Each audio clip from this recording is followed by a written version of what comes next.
Missing 2023, especially how it uses modern tech in its storytelling, what challenges it hints at, and whether I think technology is more likely to save or threaten humanity.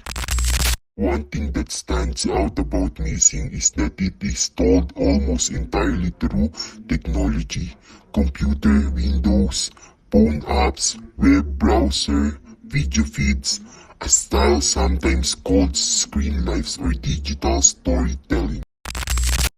The film forces us to confront how transparent our digital lives are.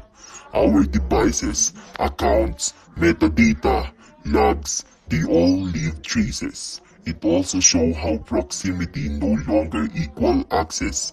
You can influence or investigate something thousands of miles away purely through digital tools. But there's tension. We assume these tools are trustworthy, but the film reminds us how they can lie, malfunction, or be manipulated. Will the future of technology save us or destroy us? Here's where I lean and why. I believe that technology as its core is neutral. It's a tool whether it saves or destroys us.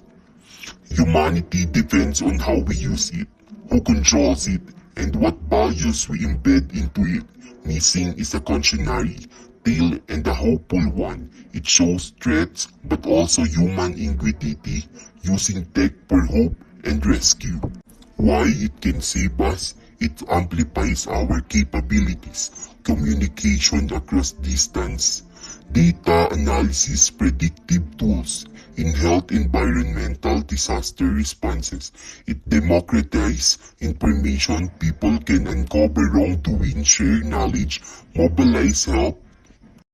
So in my view, technology is more likely to save humanity, but only if we are vigilant and ethical about it. If we neglect oversight, human rights, and fairness, it might just destroy us through misuse, inequality, or loss of control. In Missing, June's tech skills help her search for her mother.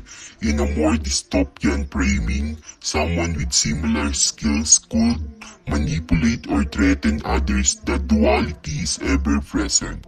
So Missing isn't just a thriller, it's a mirror.